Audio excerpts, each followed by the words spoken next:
Could you recommend me some animation tutorials or ways or ideas or concepts to make my characters feel more alive and not like action figures? So with that comparison with action figures, I feel like the problem you probably have is with arcs and timing. So when you look at, the principles of animation from the old Disney animators, the 12 principles of animation, I think a few of the fundamental ones are timing, arc, and strong pose, I think it's called. You have two poses, like I have a gift for you here, and then I give it to you here. And the way I move between these depend on timing, and then the arc you're choosing. So do you like, bam, there, or does it like whip up?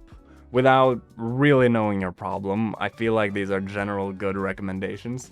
It is Alex on Story. He has a video on pose to pose, and he really emphasizes posing and the movement between the poses. And the other one is Rick from Blender Studio. You have like a close-up of a character and he's animating that character. They edited it down to half an hour if you don't have that much time. This is like one level up from the Alex on Story video. If you're even more advanced than that, then I would start to question like your thought process. Because sometimes you think you have a problem with specific movement and like technical stuff, but really what you have is a problem of the choice of action to begin with. So I'll just throw out a tip that really helped me. It's from the book Acting for Animators. I think it's by Ed Hooks. He really emphasizes the primacy of action to communicate emotion. We need people to empathize with our characters. How do we do that? Well, they communicate emotion. But we used to think that emotion was communicated through like facial expressions and like the baby going like this when it's angry, right? Well, that's not how to communicate like real emotion. That's his take anyway. He says real emotion that we believe in spurs you to action. So the way to actually communicate emotion is through action, which kind of sounds obvious, but it's a really easy trap to fall into when you're an animator, because you are kind of the actor and the director at the same time. You are acting the character, but you're also watching him externally. And so it's really easy to kind of force the character into actions that you as the director want, but the character wouldn't want. One example, so the scene is the opening scene from The Emperor's New Groove, where the main character is out in the dark of the forest, he's really sad, and then it starts to rain. Right? What does he do? Goes to hide from the rain, which is good. That communicates his emotions, right? He's upset by the rain. He doesn't want to be wet. He goes to find shelter. But the shelter is a leaf filled up with water. It pours down on him, and he's like, okay, I'll just go back. See, that's the point where the author says this was a bad acting choice, because the director wants the guy out in the rain, just laying there being sad. That's not what the character would do. The character would find another place to actually keep him dry. And you can start to argue like it's symbolism and he has nowhere to hide from the rain. Everything's just shit, right? But that's the point. That's symbolism. It doesn't feel like what the character would actually do. So as a rule of thumb, he says, at any point, you should be able to pause completely and ask the character, what are you doing right now? And the answer should be, I'm taking an action towards a goal to overcome an obstacle. Take it or leave it, for me that was good advice. What are the most important things indie makers forget or don't put enough effort in? Or is too hard to do that'll make it feel really professional and high quality? I actually think indie films are pretty good nowadays. Like when I see indie films, they're a lot better than they were 10-15 years ago. What's always going to be the weak point is it's the things that take a lot of money and resources, because indie productions won't have the same budgets as a big movie. And that will result in, I think most noticeably, depending on the scale of the production, lighting. Like if you don't have proper lighting setups and a crew to deal with it, that's probably going to show in the film. And also it really shows in the set design and costumes. Like all the physical props and the places, that's going to probably take a hit when you don't have a crew to deal with it.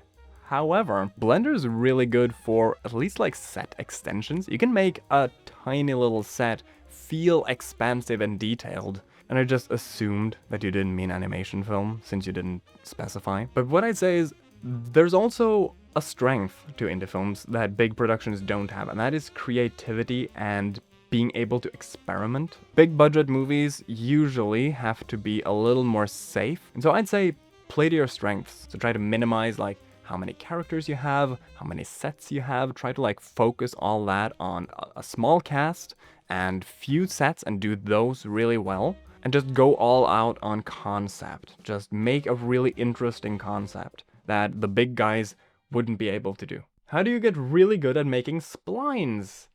That is actually a really good idea for a video.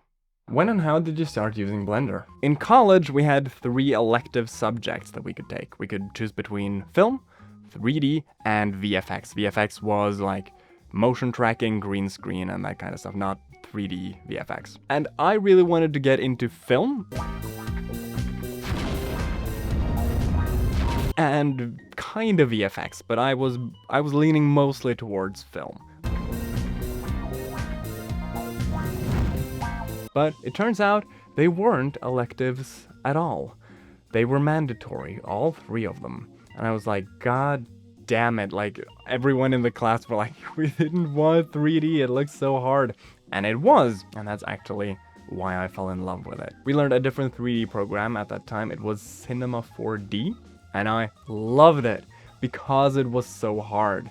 But it really felt like if I can master this, I can make any image imaginable. So after that, I took a 1-year education at a university in 3D design and animation. It was really a 3-year program, but I felt like I got a lot of the value from the first year. And at school, we used 3D Studio Max, which is also what I've used for most of my professional career. But the instant I started freelancing and had to buy my own licenses, I realized that the 3D Studio Max license costs roughly 1 kidney.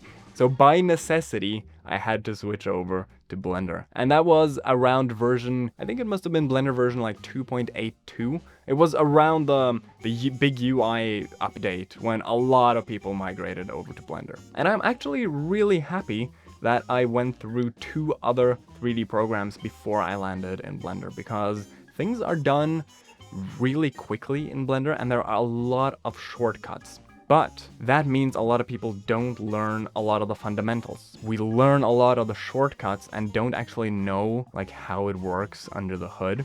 So actually, I feel like I really got to build up my knowledge from the ground up. Are we ever gonna get a full extensive course on Blender to resolve compositing sometime in the future? Well, as I've said in my Fusion videos, I'm kind of a Fusion beginner myself. I used to composite in After Effects, and I'm just now like figuring out how Fusion works. So what I'm doing there is sharing my development with you, meaning I'm not really qualified to make a course on it. But my friend Jacob is, and he's doing it. So that course actually does exist. It's the InLight VFX course, and I've taken it, and it is really, really good. Jacob is such a good educator. I really, really recommend that course if you want to get into VFX. How to animate faster. This is a very good opportunity to explain something that my teacher explained to me. When I studied 3D design, my teacher one day got up by the board, he drew a big triangle on the board, and on each vertex of the triangle, he wrote, cheap, fast, good. And he said as a lesson, when making a product, you can maximize 2 of these, but you cannot maximize all 3. So basically, if you want it to be really good and really fast, then it's not gonna be cheap. If you want it to be really good and really cheap, it's gonna take a long time. You should learn efficient workflows for animation, but you learn those pretty early on. Like, you learn those from beginner animation tutorials. And after that, there really is a limit to how fast you can go without hurting one of the other 2 edges of the triangle. And that's a sucky answer. Do you ever struggle paying the bills with freelance work? Yes, and thank you for asking. Since I started this YouTube channel, I have lost money.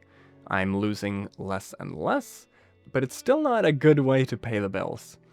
Which is why I'm really relying on my Patreon supporters, and I'm extremely grateful for everyone who does support me on Patreon. But I'm not trying to pull on your heartstrings or anything like that. Like, if you sign up to Patreon, do it for yourself because you want to see the extra stuff, because you're interested in the more technical sides of 3D, not to help me out. I want to give you value primarily. But if you feel like you do get value, then I would really appreciate you helping me stay afloat. This is the page. I put a lot of effort into it.